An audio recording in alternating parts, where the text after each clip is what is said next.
Okay, good evening. Thank you for being here this evening. This is the regular meeting of the Garner Town Council, except this evening it will be conducted electronically or virtually if you prefer. So many would suggest this is a historic occasion, a red letter date, and so it is. For those of you who may be watching via Facebook or other remote devices, we welcome you as well. And this meeting, as is usually the case, will be recorded and be available on the government channel as it usually is. So with that being said, I'm going to call the meeting officially to order. And for each council member, if you will, as the clerk calls a roll, please respond. Madam Clerk, will you call the roll? Mayor Marchburn. I am present. Mayor Pro Tem Behringer. Here. Councilmember Matthews. Here. Councilmember Dellinger. Here. Councilmember Singleton. Here. And Councilmember Vance. Here. Okay, thank you very much. And I will declare that we have a full contingent of our council members present this evening. Thank you all for being here. We're going to follow our regular agenda. And so one of the first things, as the council knows, we always do is to honor our country. We stand and pledge allegiance to our flag. So if you will do that at this time and recite with me the pledge. Thank you. I pledge allegiance to the flag of the United States of America and to the republic for which it stands, one nation, under God, indivisible, with liberty and justice for all. Thank you.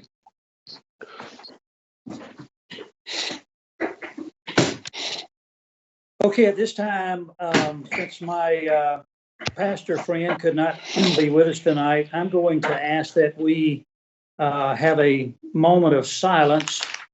And as we're doing that, I would ask you to remember all those who have been impacted by the COVID-19 virus, from the victims to the family members, to first responders, medical personnel, and all others who are suffering hardships and distress from the pandemic. Join me at this time in a moment of silence, and I will bring us back to attention. Thank you.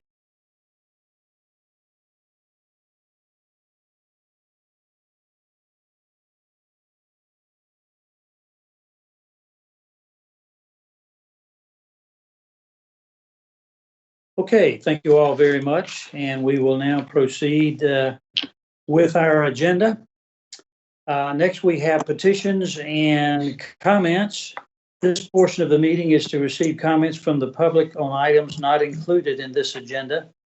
The council is always interested in hearing your concerns, but may not take action or deliberate on subject matters brought up during the petitions and comments segment.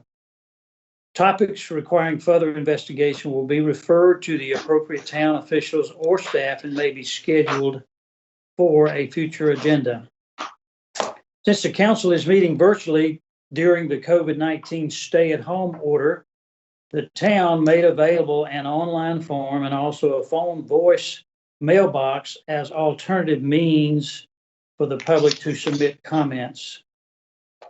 We received no comments for this meeting, so now we will move on to our next item, which is adoption of the agenda.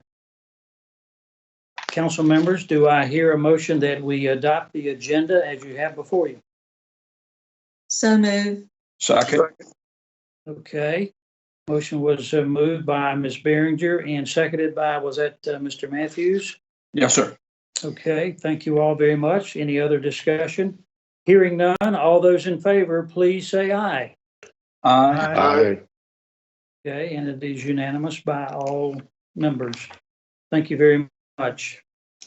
Following our agenda, the next item would be presentations, and I'm informed that there are no formal presentations, which usually would take place, obviously, in our council chamber. So the next item of business is the consent agenda. All council members, excuse me, I hope have had a chance to review that. Do I have a motion that we approve the consent agenda? So moved.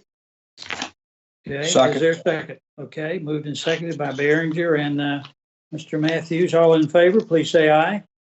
Aye. Aye. Any opposed? No. And it is so ordered. Thank you all very much. We have no public hearings tonight, so we'll move to the next item of the agenda, which is under new business. And tonight we have a presentation by our own senior planner, Ms. Gabby Lantos Lawler, relating to the NCDOT Planning Grant Initiative. Ms. Lawler, we will be happy to hear from you at this time in your presentation. Thank you for being here. Sure thing. Okay. Mayor, town council members, it's a pleasure to be with you this evening and to be the guinea pig as we have our first virtual town council meeting. So hopefully this runs smoothly. All right, I'm going to share my screen.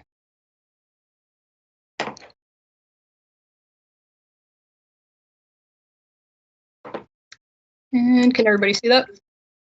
Yes. Very Yes. good. Yes. All right, so I am here tonight to present to you the NCDOT Bicycle and Pedestrian Planning Grant Initiative. So the purpose of this presentation is just to provide an overview of the Planning Grant Initiative program.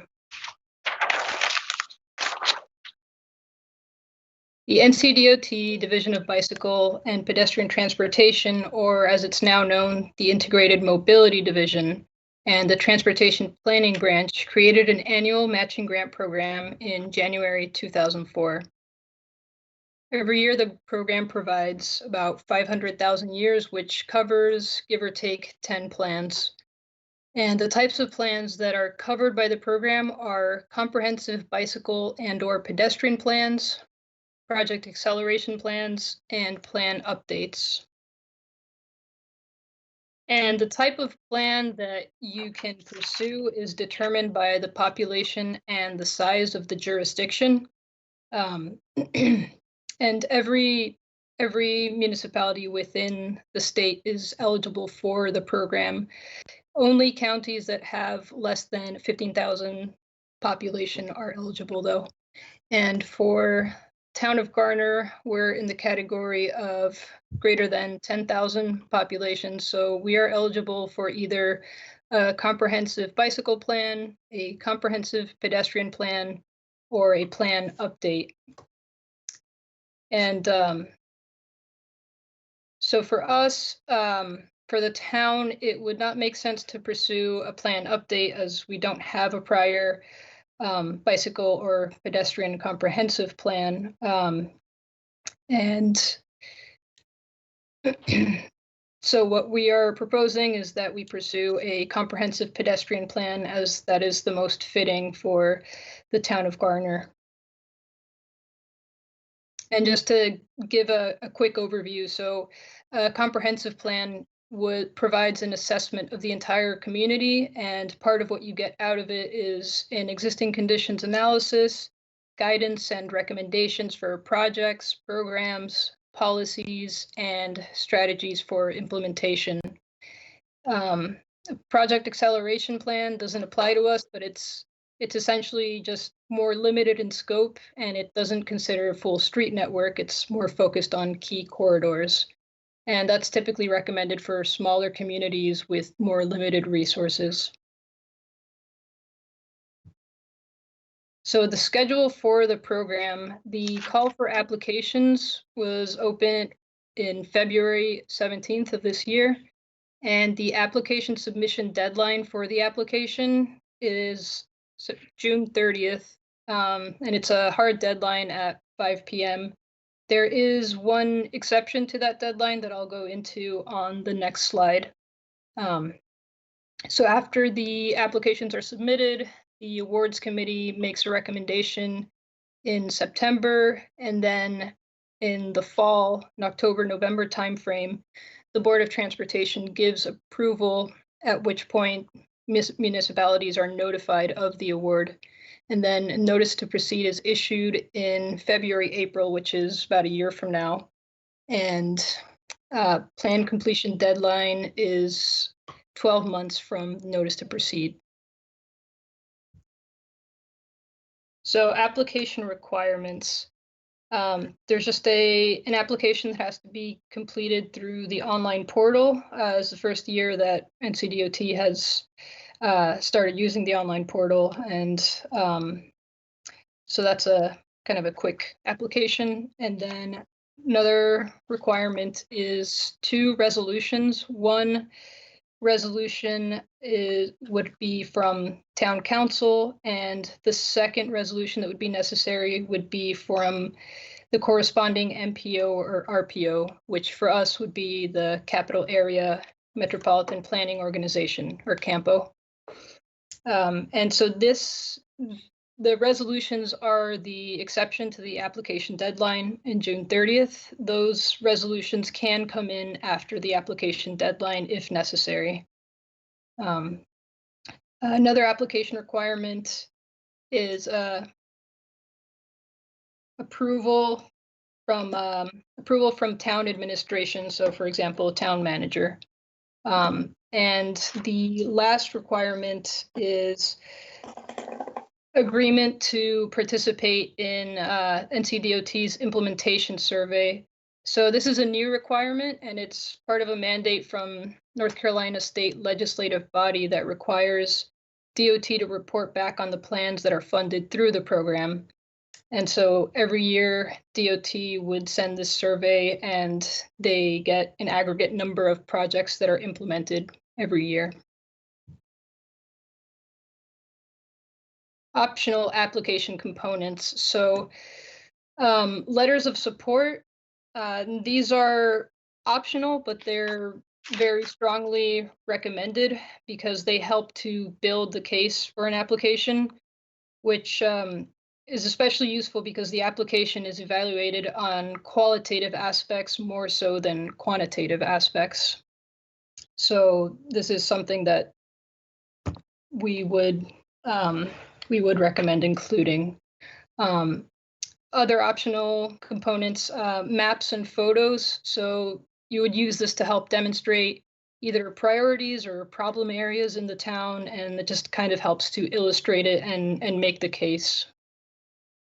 And then copies of previous plans. This can just be links to plans that have been completed. So for us, we would include links to the Garner Forward Comprehensive and the transportation plans. So now to get into the cost, a local match is required, and this is also determined by the population size of the jurisdiction. So for us, we fall in the 25,000 to 50,000 population bracket, and so we would be required to provide 30% of the planning document cost. So the estimated consultant costs, and these are provided by NCDOT, they estimate that it would be somewhere between 55,000 and 70,000 for the total cost. So then we would cover 30% of that.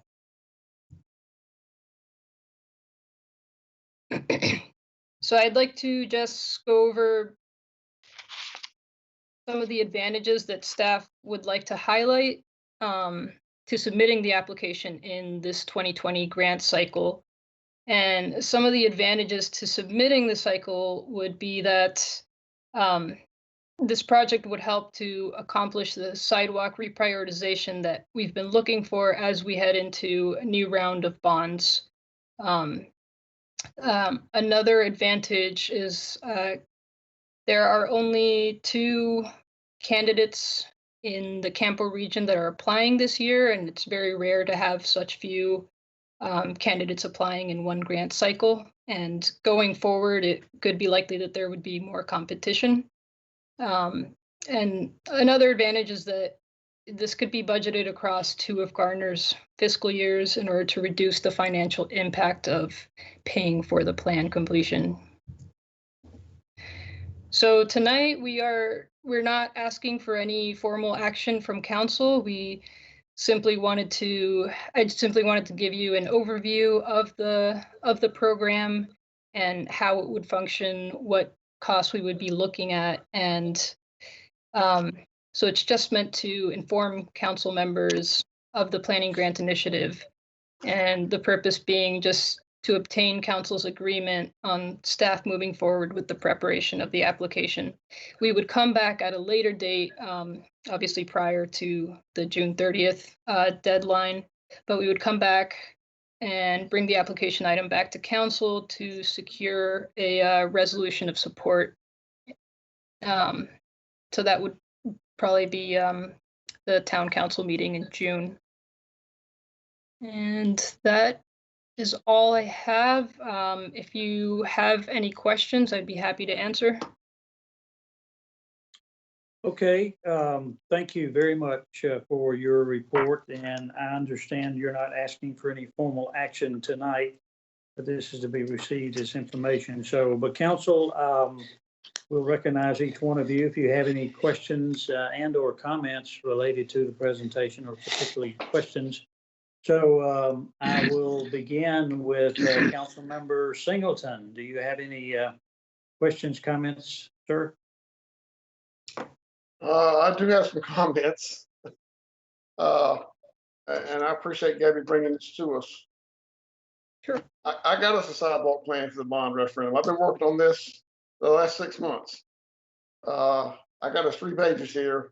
Our priorities are pretty simple. I've heard this from people the last year.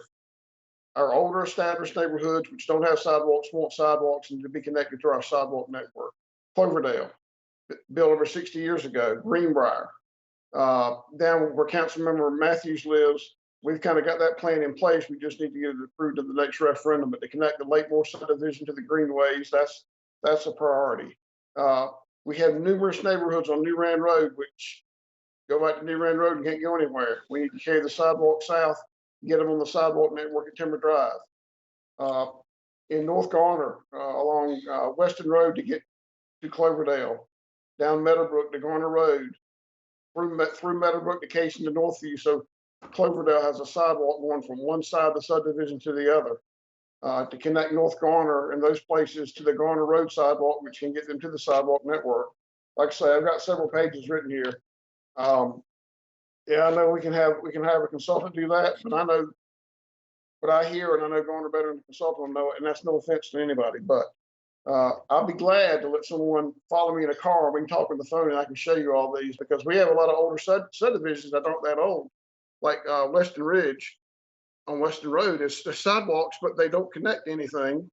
And then the Vandor West had 2 sidewalks coming in that dead end, but they can't go anywhere in Weston Ridge because the sidewalks didn't go up the next street. Well, we need to connect all that. All that needs to be connected. We've got so many sidewalks at dead end, and we need to take them places. Bainbridge has no sidewalks. They'd like to get out on the sidewalk network and get to the Timber Drive sidewalk. I've put a lot of time on this. I pulled it up. I put this in January, and I'll be glad to sit down with anyone before we have to have a vote, because we can vote on this, as Gabby said, in later on in May or June.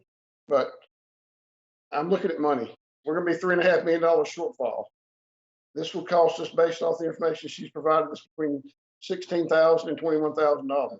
I'd rather put that in, go toward starting having someone to start designing some of these sidewalks, and when we have a bond referendum, we're ready to go on some of these sidewalks. That's just my opinion. I'll be quiet.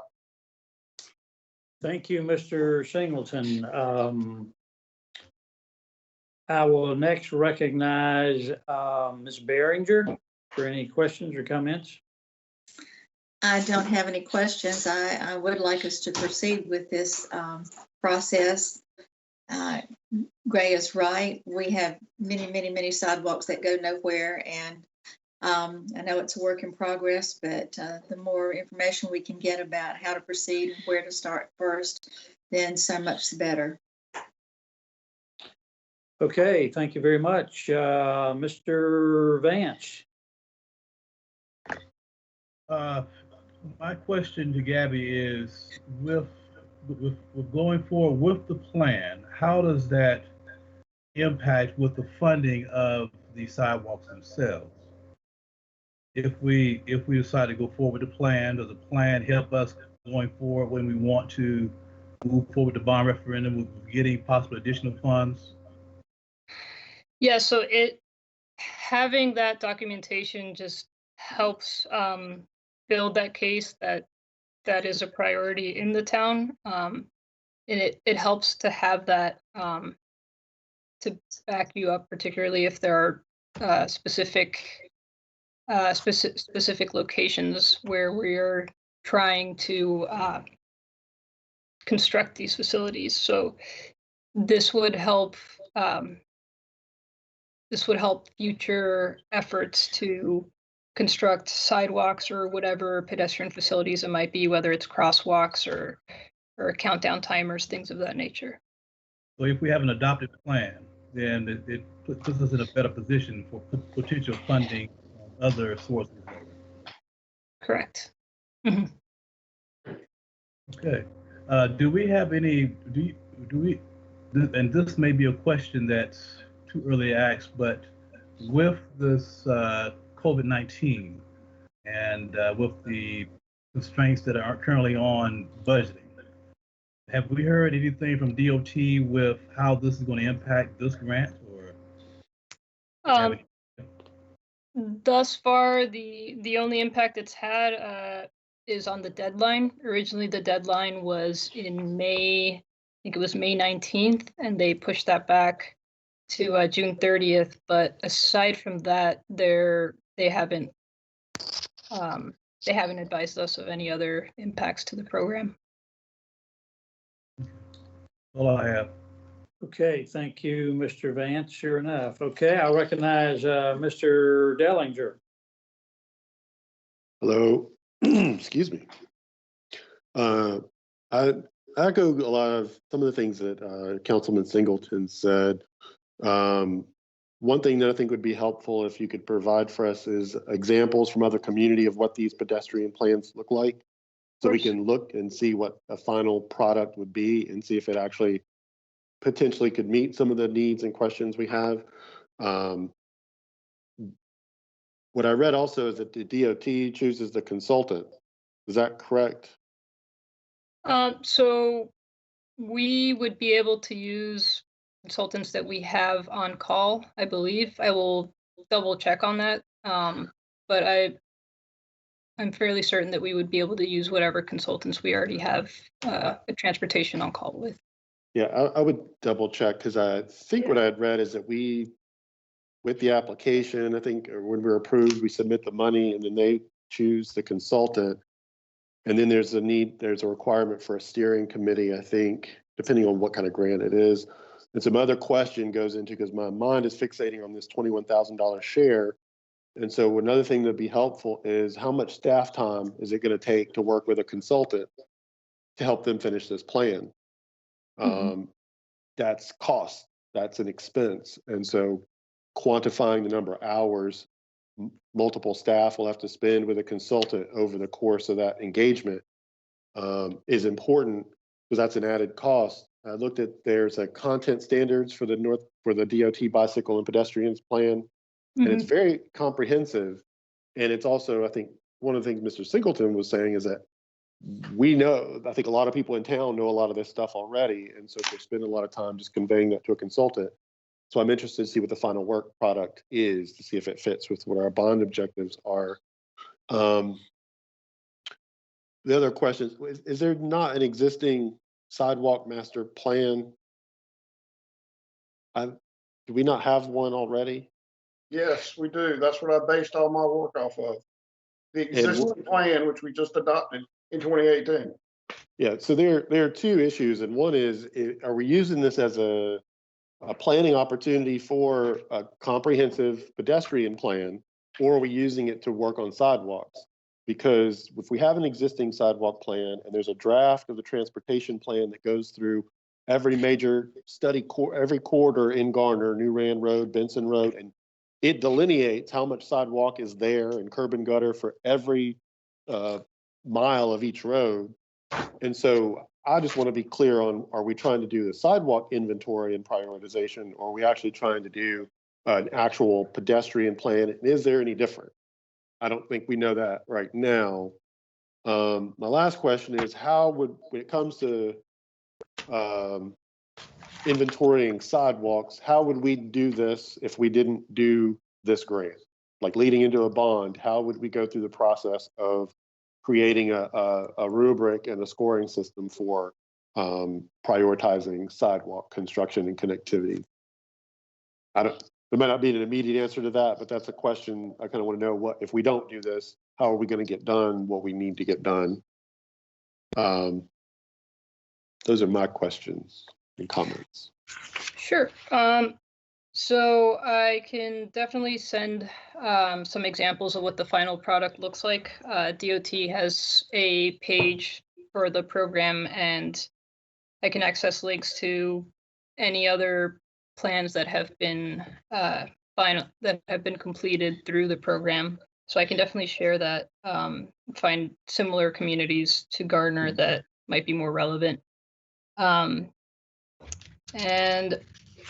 as far as how much staff time would be required, that's something that I'd probably have to consult with both Campo and contacts at DOT to see what they've noticed has been the case in the past.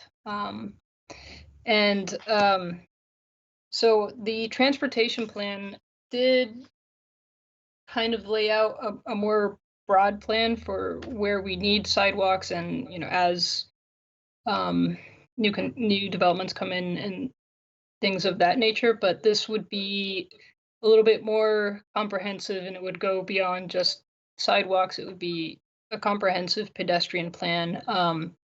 And the other good thing with that is that it could help to provide guidance with design and what's the latest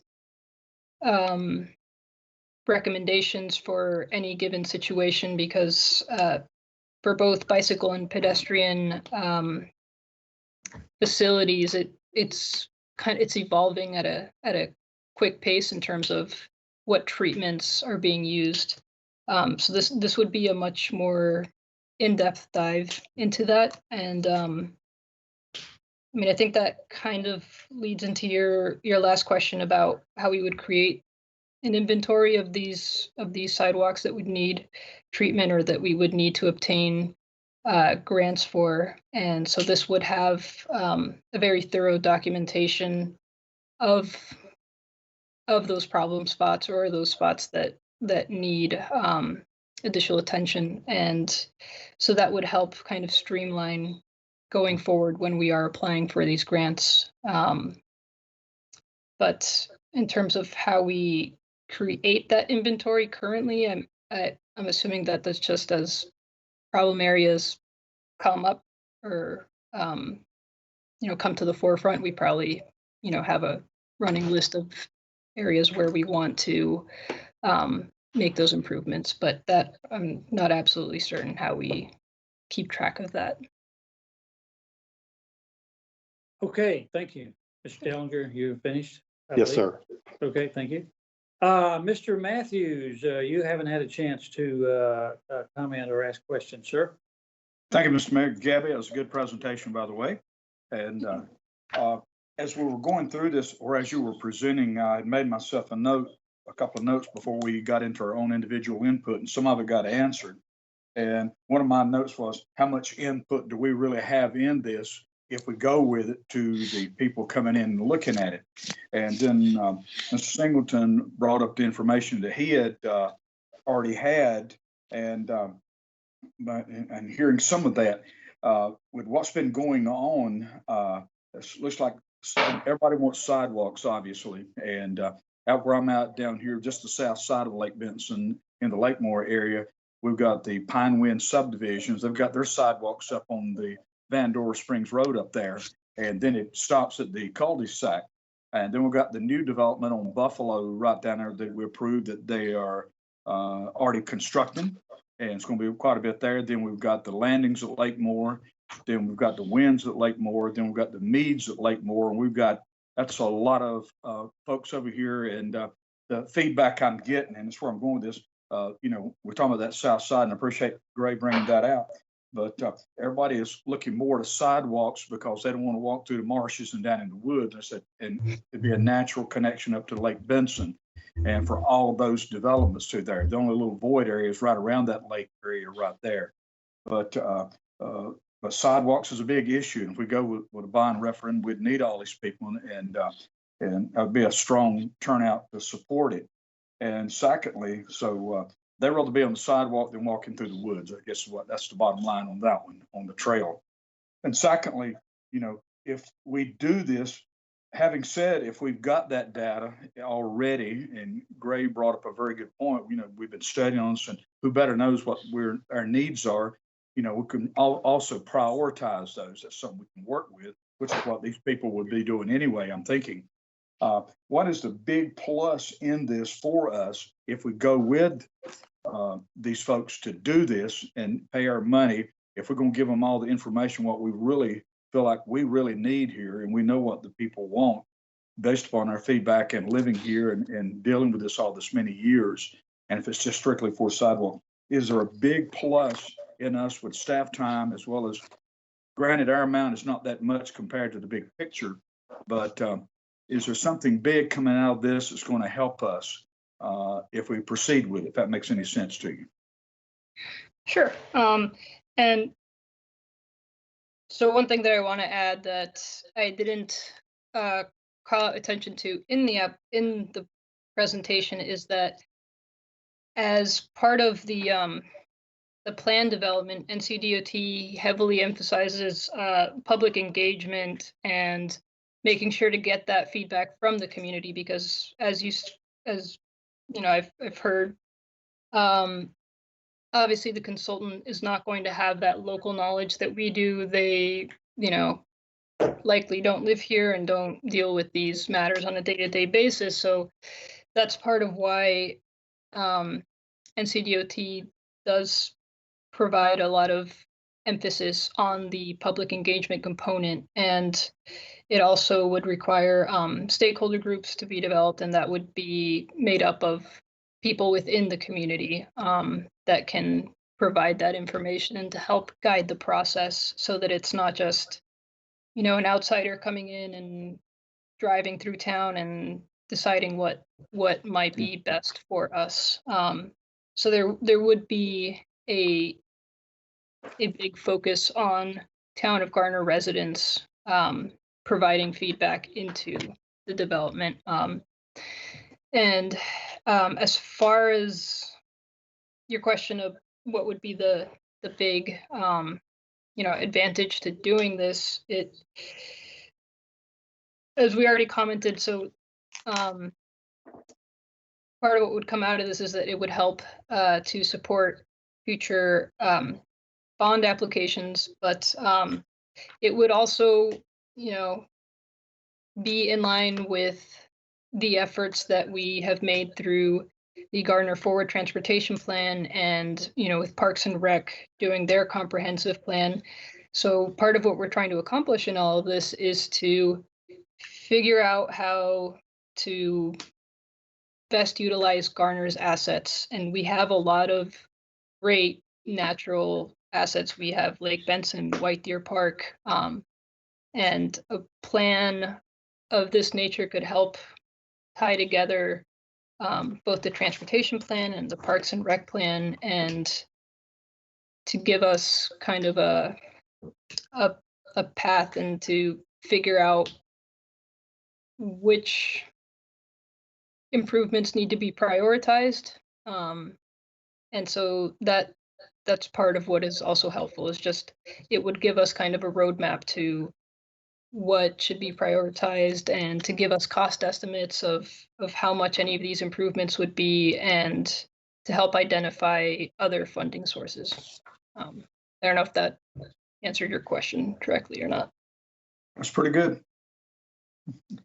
Okay, thank you, Phil, and I'll give council, if anybody needs a follow-up in just a moment.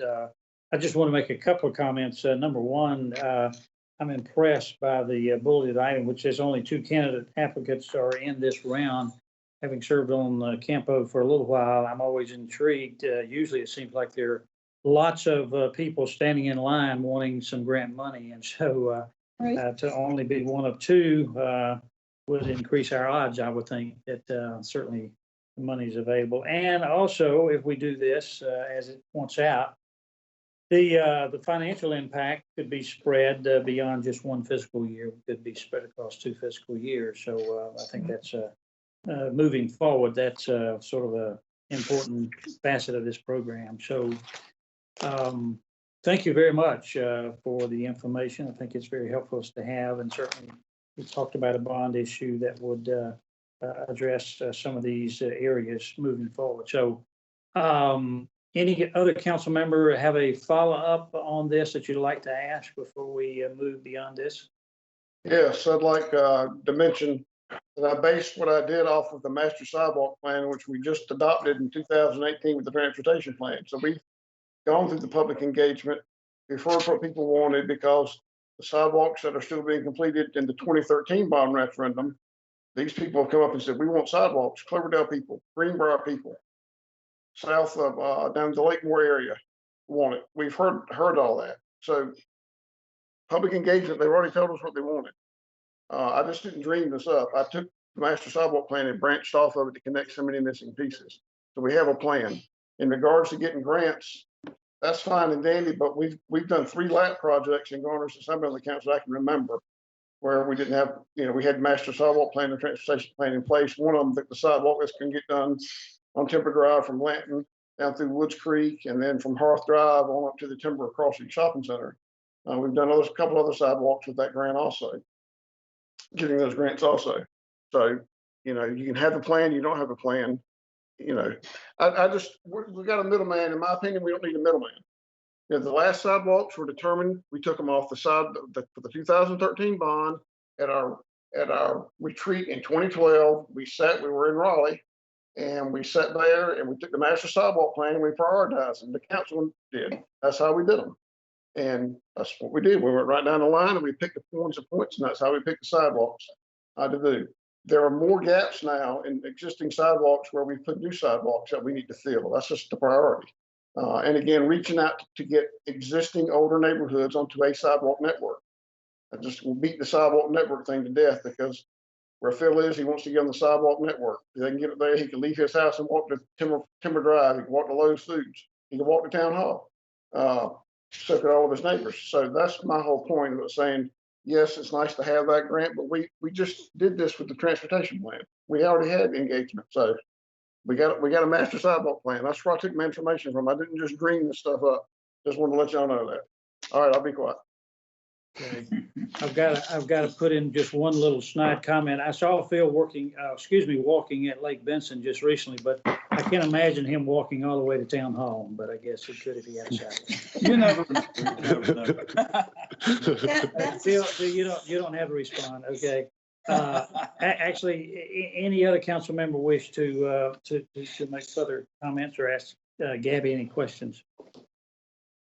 My only comment is just following up again with what Gray was saying. I'd like to see some of these other plans and see how that jibes with what we already have and what the end product we need for a bond. So I wouldn't say it's all in for the grant now. I think we need to kind of see what we're in a very tough fiscal situation. And so we're going to have to really pay attention to how staff's using their time and where all this money's going. So I think getting some of the other information on those final products and looking at what Gray's put together, we can see whether this actually adds value and actually maybe it does increase opportunities for other grants. But I think maybe in another council meeting or work session, we could kind of compare notes on that stuff. So that's all. Okay, and I would just comment to your point. Obviously, if we're going to pursue this, we don't have unlimited time. Understanding, Gabby, that we need to have an application, before June 30th, or needs to be back to council before the June 30th application deadline. So we would need some time before that. Okay, anybody else have a question, comment? Kathy, Elmo? Okay, hearing none, I don't believe we need to take any formal vote on anything tonight. We're receiving this information. Gabby, is there anything else you'd like to share or prompt me on in terms of other items that I should make the council aware of through your presentation? For now, that's it. I made note of of everybody's questions, and I'll be following up to provide council members with more information to help you make this decision. But other than that, thank you for your time, and I look forward to bringing this back at a later date. Thank you. Thank you very much. And you did very well from your virtual area there. So thank you for your participation. We appreciate it. Okay. I guess we could say you're dismissed for now. Would that be okay? Thank you. I'm free. That All sounds kind right. of harsh. That sounds kind of harsh, Mr. Mayor.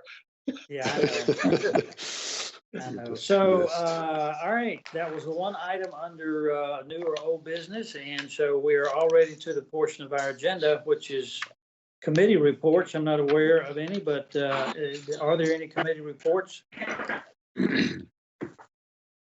Hearing none, then we will move to manager reports. Mr. Town Manager, you're up. Thank you, Mayor Marshburn. If you look in your packet, you'll have several reports, including the Garner info, and we have a list there that we're continuing to work on and get those off the list. And then you have the building report, building activity report, and we are seeing building still continue. There are some slowdown, but judging from some of the plans that are coming in, it looks like things are going to stay busy for the near future anyway. So you have that. And then also there is a financial report from the finance department that just kind of gives you an overview of where we stand at this point in the year as far as our revenue and expenditures. And so if you have any questions about any of those three, I'll try to answer, and we have staff on that make an answer some questions for you also. Okay, council, any, and you have other items you want to cover, I know, Mr. Manager, but any questions as relates to the first three items mentioned by the manager? Okay, hearing none, you want to proceed, Rodney? Yes, next on the agenda is a COVID-19 update. I don't have anything in particular to talk about. As you know, some of the regulations have been amended over the last week or so. So we continue to try to follow those and implement those in the town where we can. You know, staff is diligently working. We still have some teleworking, but we have a lot still coming in to town hall and various offices to get things done that we feel are necessary to be done. And, you know, we're just kind of following social distancing. We're doing a lot of things in-house here, you know, such as, you know, keeping our meetings where we can spread out. We're doing a lot of teleconferencing and just all the different things that we hope will help keep everybody safe here at town hall. Any questions in particular about COVID-19? Yeah, let me just ask you, Rodney, as far as I know, and I wanted to ask you, we're not having any particular issues with enforcement that you're aware of. It seems as though people and businesses are aware of the regulations, social distancing and all the things that go with that. And at this point, there seems to be good compliance throughout our town as relates to the state of emergency and the restrictions of it. Would that be a true statement? Yes, as far as I know when the regulations first came out, there was some concerns about some of the retail centers and the proximity of shoppers there. But that's been, I think that's been handled through some further regulations about social distancing and marking of the floors, and you'll see some glass screens at some counters, plexiglass screens, and some are even requiring their employees to wear masks. So I think there's a lot of things that have happened over the last couple of weeks that have helped us to flatten the curve some here in Wake County. So we appreciate everything everybody's doing on that front. Rodney, if you could maybe alert the police, it seems that since there's less traffic, less cars on the roadway, at least on Garner Road, that quite a few people are using it for a speedway. Not being careful at all. There's not as many cars out, of course, but nobody needs to exceed the speed limit just because it's not crowded.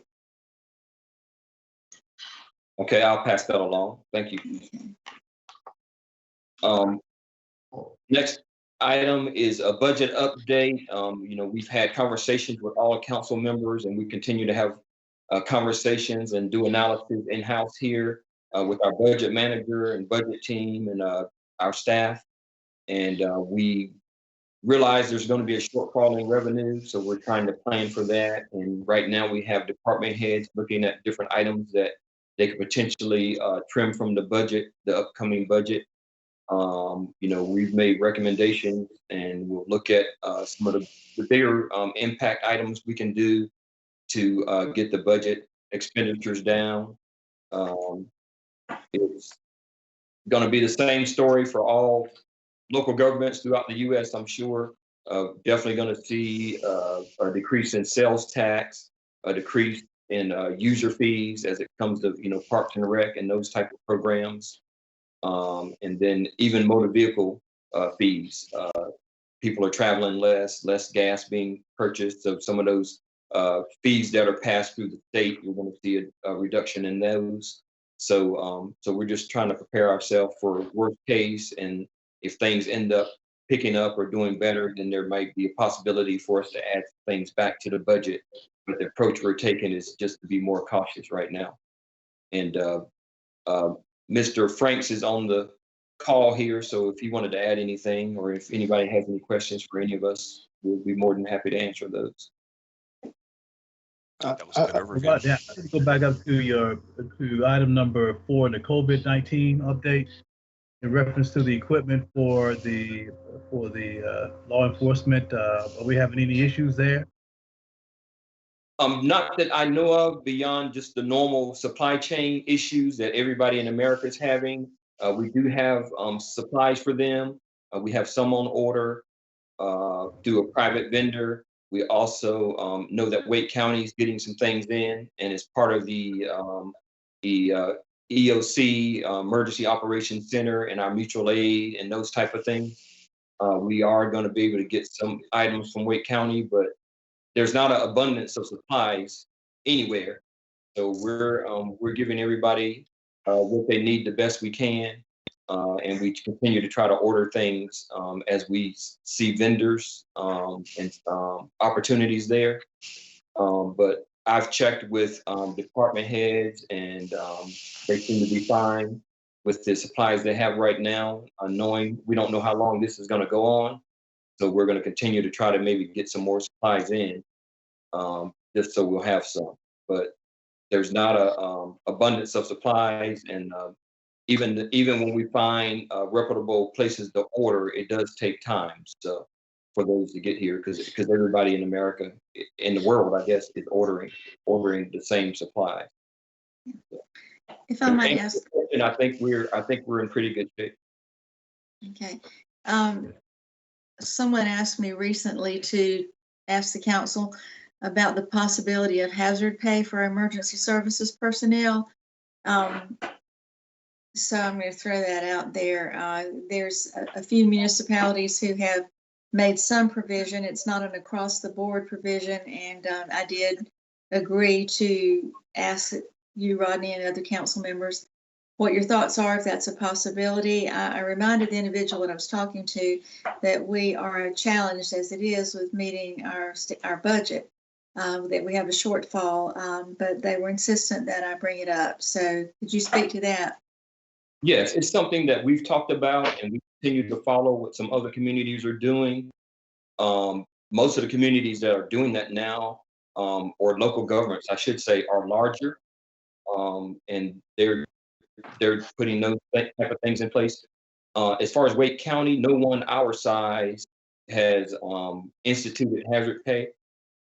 It's something we talk about. I mean, there is a cost associated with that, and knowing we're going to have a budget shortfall, that's something we want to proceed with cautiously. My concern now is to, make sure we do have, funds for PPE, and just looking long range sustainability and making sure that, that we have the proper staffing, and, preserving some of the things that we're going to see in our budget for employees. So that is something we've looked at, and, not ready to make a recommendation on that, but we understand the desire to have that, but that is a significant cost, depending on how it's structured. And so we just want to make sure that we're not jeopardizing some other future items by putting that in place. Okay, thank you. I have a budget question. When are we going to get the first numbers back on sort of what April looks like in terms of sales tax revenue and those types of things? I know we've been projecting, and March hasn't been a good indicator. When do those numbers start to come down to us so that we can get a kind of a sense for how severe the impact is going to be on our budget? Yes. If you're on the call, can you speak to when we would get our next sales tax allotment? Yeah, sales tax, it runs 3 months behind. So we won't really see the impact and won't really know what the impact is on our actual sales tax revenue, kind of seeing it halfway through March. We won't get that revenue until June. So really that's kind of been, one of the challenges with developing the budget for next year is because basically by the time we have any useful data on the impact on our revenues this fiscal year, we have to have the budget ready to go for next year. So because of that 3-month lag between when the sales take place and when we actually receive the revenue, it's still going to be a while before we have data.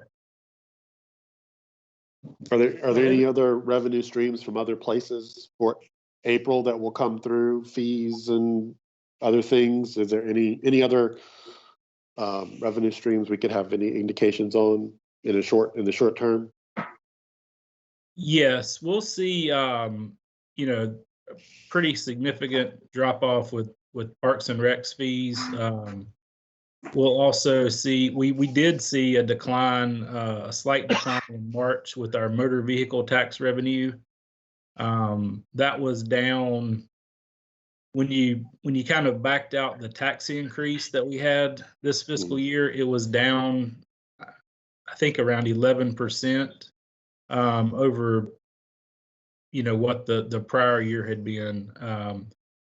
In actual dollars, that was only, like $15,000-$16,000, but that was kind of starting to see that trend with some of those revenues declining. But those are the two that are probably most apparent right now that we've seen an impact on. And when's the first we'd have access to April's motor vehicle tax numbers? We typically receive that revenue from the state anywhere between the 10th and the 15th of the following month. Thank you. Let me just interject that obviously the council knows who that was speaking, but for those who may be watching remotely or otherwise, that was Mr. David Beck, our finance manager. So I'm not sure, maybe you tried to identify him, Rodney, but I wasn't sure. So just wanted others to know whose voice that was. Thank you. Mayor, this is. There he is. Thank you. Go ahead. Let me add something. This is Fred Baggett, the acting town attorney. Concerning motor vehicle taxes, the legislature considered today a bill that contains something that will slow down tax receipts for local governments. It authorizes the commissioner of DMV to extend registration deadlines for automobiles. Along with that, the property tax payment that's due when you re-register your vehicle will also be delayed and extended for the same period of time. So that will be a lapse to look forward to if it's enacted, and I think it will be. Mr. Baggett, was there a specific number of days on the extension? Was it a 30-day extension or 60 or 90 days? Did they get into that specific yet?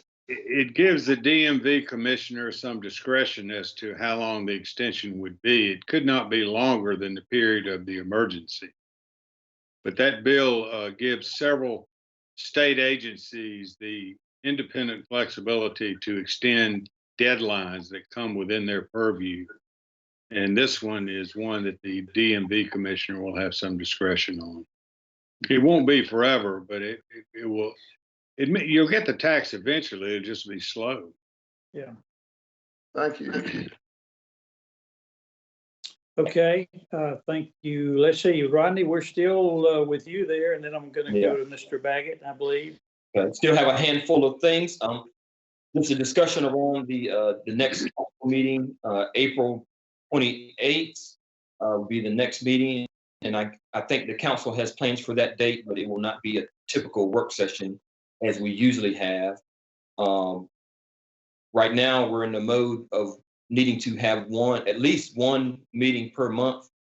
So we would possibly look at the second meeting in April for the next meeting, unless something comes up where we need to meet on the first week in May. I said April, but I meant May. The second meeting in May would possibly be the next time we meet virtually. Okay, let me just jump in, and Rodney and I have discussed this and some with others. If council can be available, and I think we can do this virtually, we do have some matters that ordinarily would perhaps be dealt with at a work session on the 28th of April, which is our normal time for a work session, but we do have a couple of closed session items relating to legal representation and evaluation. So what say you, council? Are you available? And Rodney, I believe you had mentioned that the 28th is our normal meeting day. I don't know if you have other items for that, but I'd like to see us consider a meeting on that evening. I don't think it would be a super long meeting, but I think it would be helpful to keep us on track with some items that we need to deal with. I would agree that we need to go ahead and address these issues and not put them off anymore. And since we already had April 28th as a scheduled meeting, we should all have that time marked off anyway. Okay, on opinion. Anybody else care to weigh in on that? Question in regard to the May meeting. I know that in the past, we have always had a public hearing on the budget, the first meeting in May, but because of the budget impact due to the COVID-19, we don't have numbers yet. But when and how, we talk on these individuals, when you talk with us individually about the budget, I mean, we're gonna have to have a lot of discussion about the budget, and I don't know when we're gonna have it, whether it's virtually or we're gonna get in the training room and all spread out. But we gotta, I mean, it's gonna take some time to go through the budget and beat this up. We're talking about cutting $3 and $3.5 million. We're not gonna wave a wand and do it. So I'm just trying to think, are we gonna push all this off to June, or we can start talking about maybe in 30 days, maybe mid-May, whether we meet virtually or meet in the training room or wherever we can spread out to talk about the budget, because this is not gonna be something that's just gonna happen overnight. I'm just wondering, because usually we have budget meetings. And I don't know what we're gonna do this year, but we're gonna have to have some budget meetings either virtually or 6 feet apart, or 10 feet apart or something. Right. And That's, Mayor, could I interject something? Yeah. go This, ahead. this bill that I mentioned about motor vehicle tax contains dozens of provisions that relate to deadlines that are affected by the current virus crisis. And one of those deadlines is adoption of local government budgets by June 30. It's entirely possible that that will be softened and some flexibility would be given on that date. And we'll know that soon, probably next week. They convene on the 28th, Tuesday, and I don't think they're going to be here long. Whatever they're going to do, they'll probably do in a few days. So before you solidify a schedule for budget discussions and public hearings and adoption, you might want to give it a week to see what the real deadlines will be. No Okay. guarantee, but it's under discussion. Thank you. And, I read the news like I guess the rest of you do. And obviously municipalities and towns all across the state of North Carolina are facing some of the same issues with budget shortfalls. And I thought I'd heard some speculation that there might be some flexibility in the date that budgets are usually due, which is the end of the fiscal year, June 30th. So that's good news. Thank you for sharing it with us. And certainly I think it's worth seeing what happens within a week. Gray's right. We usually have some special budget meetings, and so we'll probably need to do that again, but that will take a little of the stress and pressure off if in fact the General Assembly gives us some flexibility there. So thank you very much. But let me circle all the way back. I think that we could benefit from having our regular meeting on the 28th if the council wants to do that virtually. I believe we could certainly arrange to do that, but at least that would get a couple of items off of our to-do list. And so anybody have a problem with us not meeting on the 28th? Not meeting. Well, I meant, yeah. Does anybody have a problem? I didn't say that correctly, did I, Mr. Manager? Yeah. I meant to say, I'd love to see us have a meeting on the 28th. Does anybody have a problem and prefer not to have a meeting, I guess is what I was trying to say. 28th is fine. This is Davian. Okay, Mhm. all right. And same here. All right. I'm good. I'm good. Okay, we'll get the, excuse me? Mayor Marshburn, there are no staff items on the April 28th. So that Okay, time All can be allotted to council priority. okay, good, great. Thank you very much.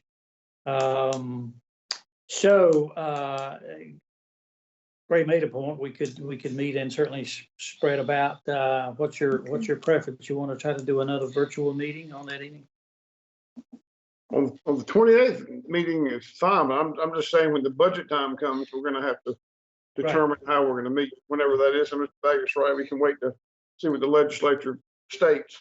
But I'm just saying that time's coming and we're gonna have to discuss the budget either virtually or get in a room together. And because this is not gonna be a 1 or 2 hour discussion, I don't think.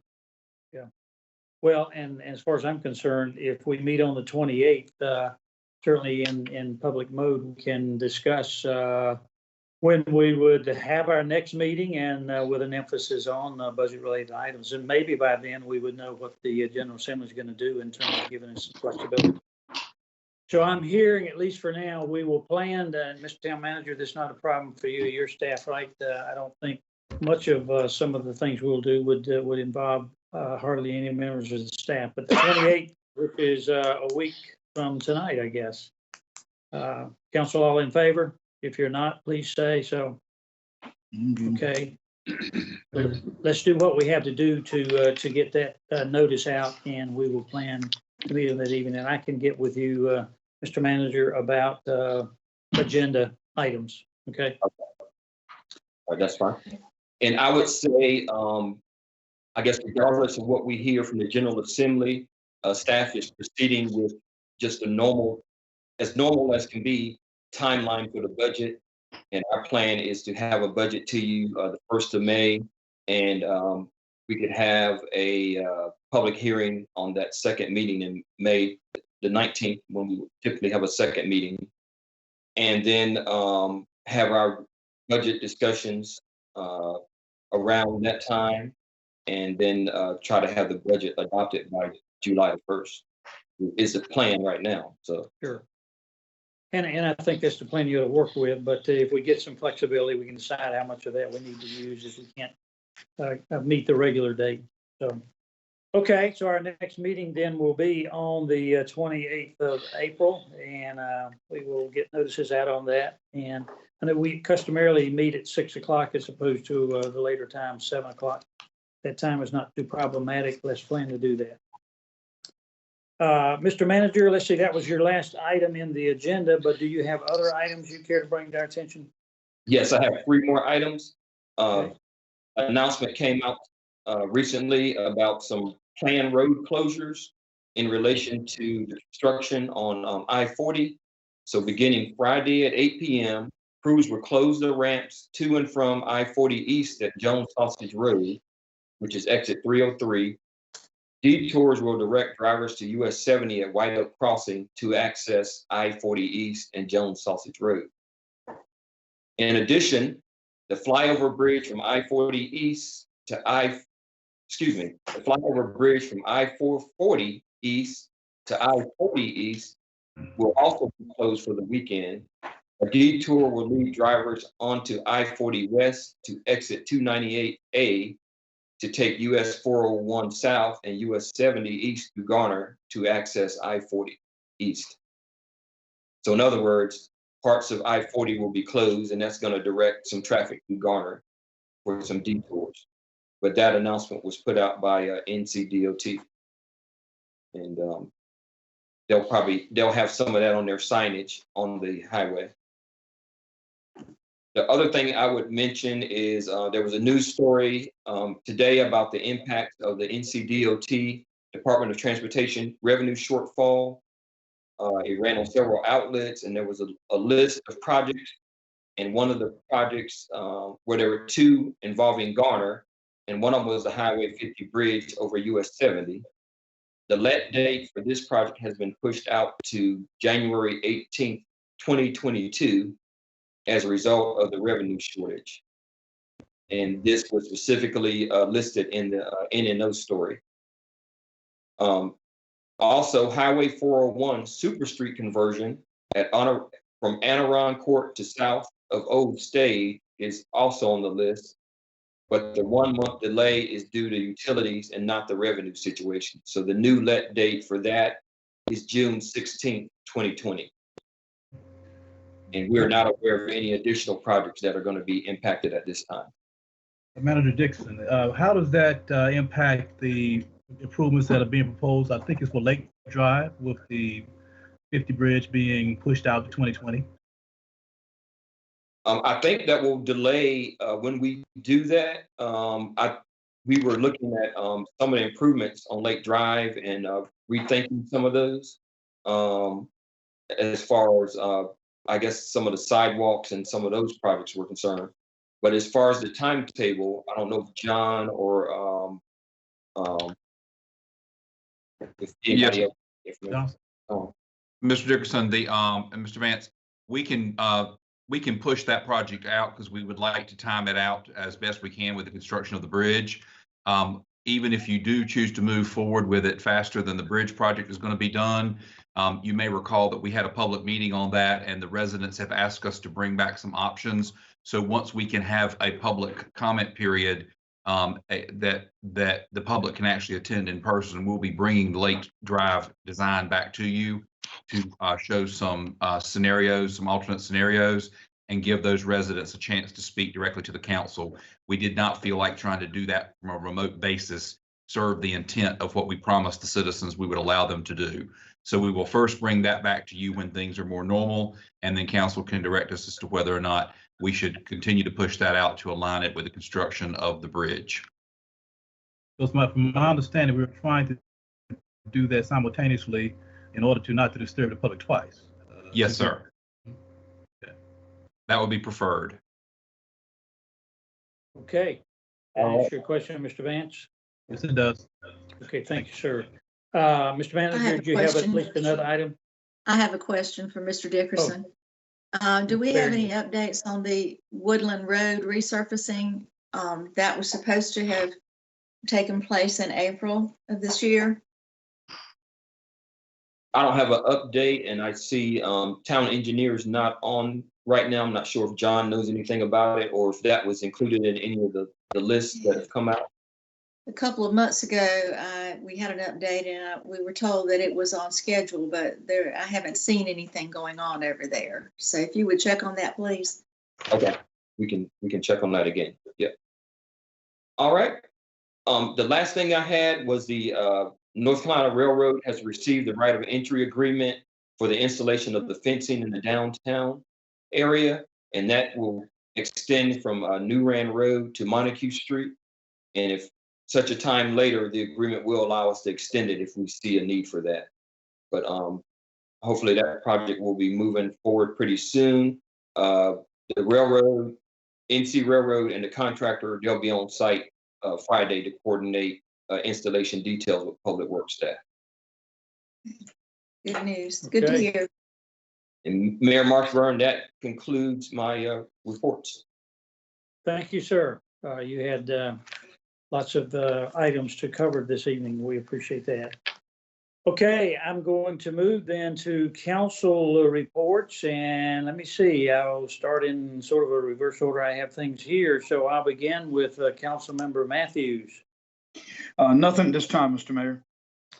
Okay, thank you, sir. Next would be Councilmember Singleton. Yes, Mr. Mayor, question for Rodney, the planning and commission, they did not meet last night, or did they? I'm not sure.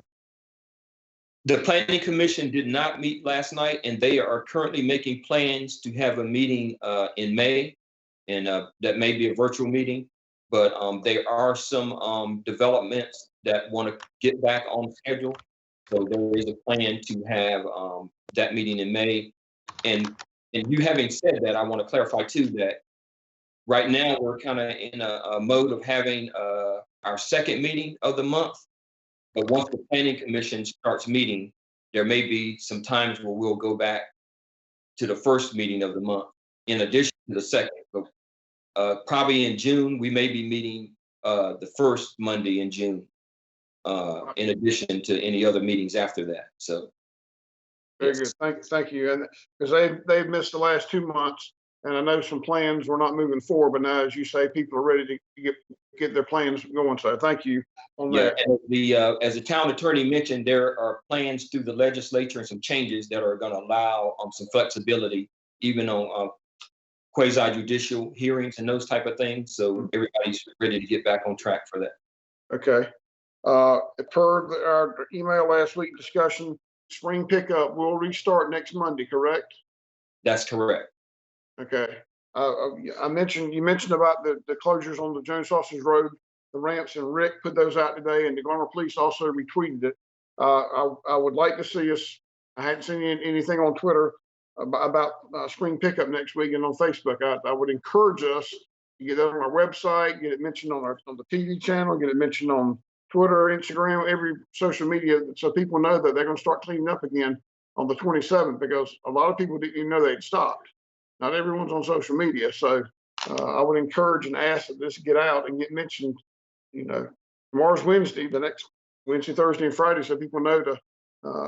Some people may have held off to get their waste out to the street, because some of it's been sitting there for quite some time. So I'll follow up and mention that. I want to thank staff for the work that's been done on Highway 70 and the Montague Street and Purvis Street. They look really good. They're marked. They look nice. Now we got a rec center that we may get the keys to it one day, but we can't open it because of the kind of COVID-19, which is perfect irony of this whole situation. We're 2 years late, and then we have a shutdown, and then we'll be able to get the rec center when we can't use it. You know that's going to happen. So anyway, those improvements look great. Also, if y'all haven't had the chance to get on Vandor Springs Road and see the work is just about complete between Foxwood and Spring Drive. They look really nice. They've got the sidewalk in, they've got the asphalt, they've got it marked. It really looks nice, along with the sidewalk down Spring Drive connecting to the sidewalks at the school. So that sidewalk project looks really good. And I just wanted to thank staff for their work on that. I'm glad the contractor continued that work. It's made that section of Vandor Springs, made that whole intersection look completely different. It looks so nice. So if you get a chance, I know everyone doesn't drive that way, I encourage you to go by and check that out. It really looks good. I will send y'all the sidewalks information. I'll send it to all of y'all to Stella, so it's on the record. I've got a lot of abbreviations in here I'll have to straighten out, because y'all may not know what SD means subdivision. Anyway, I'll clean all that up, but I'll send all this to y'all so you'll have it. Ms. Behringer, you mentioned Woodland Road. That's another one that was mentioned in here. Neighborhoods that are 50, 60 years old and don't have access to a sidewalk, they can go down Woodland Road from Vandor to Timber. That's a priority because they need a sidewalk. Anyway, but I'll get that information out to y'all, and that's all I have for now, Mr. Mayor. I kept jotting down notes. I may have one when we come back, but that's all I have now. Thank you. Okay, thank you, Ms. Singleton. And Mr. Attorney, I left you out of turn, but I'm coming back to you as soon as we finish with the council here. So Don't rush. I don't have anything. Okay. All right. Well, don't go anywhere yet. We may not be through with you yet. Thanks, sir. Ms. Behringer, council report. Yes, sir, along with Mr. Singleton's comments about things being mowed and taken care of. I want to just compliment Public Works on the job they did on the field at the rec center. It was a mess, and I got a glowing thank you from a resident on Montague Street after the work was finished. She was very appreciative of how quickly it was done, how thoroughly it was done. The ducks are gone, or the geese, excuse me, they're gone, and we have seen people, father and son, out there pitching softball. We've seen older people sitting in the park benches just enjoying being out there. So at least part of the rec center property is now usable as we intended it to be. So thanks to Public Works and for getting on that promptly.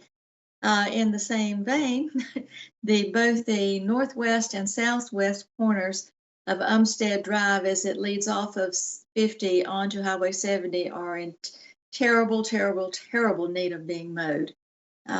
It's been that way for quite a while, and these are the properties that were being some houses were torn down, and they were being acquired by NCDOT to do the 50 bridge widening and replacement, and that's been put on hold.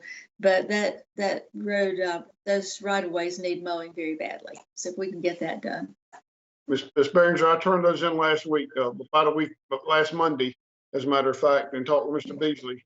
And I know that DOT is their property, but they got the town to cut it last time. So now that I think Rodney's informed us this project's been pushed back at least 2 more years, I hope that we don't have to keep putting up with this for 2 years, but I'm afraid we'll have to. But anyway, I did contact Mr. Beasley and Mr. Garner about that. Good, wonderful. Okay, was that it, Ms. Behringer? That's it. Thank you. Okay, I'm going to Mr. Vance for any council report. Well, I just say continue with the work that you're doing, staff. We're doing this time of a new normal, getting adjusted to everything, and appreciate everything that's going on, especially with first responders. They are the frontline folks out there, and just want to keep them encouraged as we go through this pandemic together. But again, staff, thank you for your hard work and for what you're doing, and kudos to the first responders. That's all I have, Mr. Mayor. Okay, thank you, sir. And Mr. Dellinger, council report.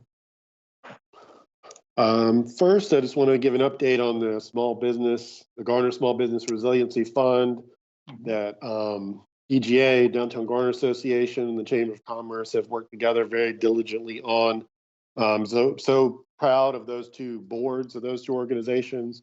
The Chamber has done a great job of raising money. We raised about $50,000 in 2 weeks. A lot of local folks, and then a bank out of Durham. Our final award letters are going out this week, along with checks will start coming out this week too. We'll help several dozen businesses in Garner. So we're wrapping that up, and we're hoping to do another round of raising, because there's a lot of money out there, but not everybody's getting not everybody who's getting it needs it is getting it. So we're hoping to continue that and kind of open in a more even larger public ask. We came up with a great process. The committee's been great on rating the applications, and just really hats off to those two organizations for help with that. The only other thing I was just really proud of Garner and how we're handling it as citizens in the town now, and our first responders, our police, and how the community is coming together to get them masked and things like that. I think we have a lot to be very proud of when we look back on how we've handled this from top to bottom. So just thanks to all of you and staff and the citizens. Thank you, sir. Yeah, and I want to comment on that before we leave myself. Okay, I think I covered everybody. I'm sure I didn't miss anybody. Mayor, yes. Excuse me, if I may just give a brief update. We have put in a work order through Public Works to do some mowing on that Umstead Drive area. Wonderful. Thank you. Okay, good. Thank you. Now, Mr. Baggett, if you were serious that you didn't have any report, but I wanted to give you an opportunity anyway. Thank you. I do not. Okay, thank you, sir. We appreciate your good advice and being with us virtually tonight as we always do. Okay, council, just before we adjourn, the mayor wants to have a privilege to mention a couple of things. One is, and we don't want to get lost in this whole process of so much attention to the COVID-19 virus, which is obviously a very serious issue, but there's something called a census that's going on. And I want to encourage council members to encourage citizens to participate. Rick Mercer's keeping up with some of the statistics on that. And I think the last I saw, there was maybe I want to say a 50-some% rate at that time. And so let me encourage all citizens to consider the importance of the census. And if you haven't yet filled out a form, I think you can still go online. It's very simple to do that if you have that ability, or you can mail in a form. So please consider that. That's very important for our town and really for our county and for our state as well. And then I want to take just a personal privilege. I want to thank the Garner citizens for the opportunity to serve as your mayor. These have been unusual days, but I appreciate the opportunity to serve with this council and to serve you as well. I would say you've made me proud as you've responded to the many disruptions of your daily lives and your routines. And I know that many of you are suffering hardships, but Garner has always had a strong sense of community, and I see that almost every day. I know I see it through your many acts of kindness and through your caring for one another. And I urge you to continue that same spirit of cooperation as we move through these very trying days. We're always stronger when we work together. And that's the spirit of this town, always has been, and I think it always will be. So I say to you, as we close out this meeting tonight, God bless you, and please do all you can to stay safe. Council members or anybody else, unless you have a final word, I will entertain a motion that we adjourn. So move. Second. It is moved and seconded. Any further discussion? Hearing none. All those in favor, please say aye. Aye. Aye. Okay, and that is everyone. Thank you again, council members, for participating in this fashion. I think we pulled it off fairly well. We'll learn from this, and hopefully moving forward, we'll do even better. So thank you all. I declare the meeting adjourned, and good night to you all. Good night. Good night. All right, thank you. Thank Good night, you, staff, everybody. for setting this up.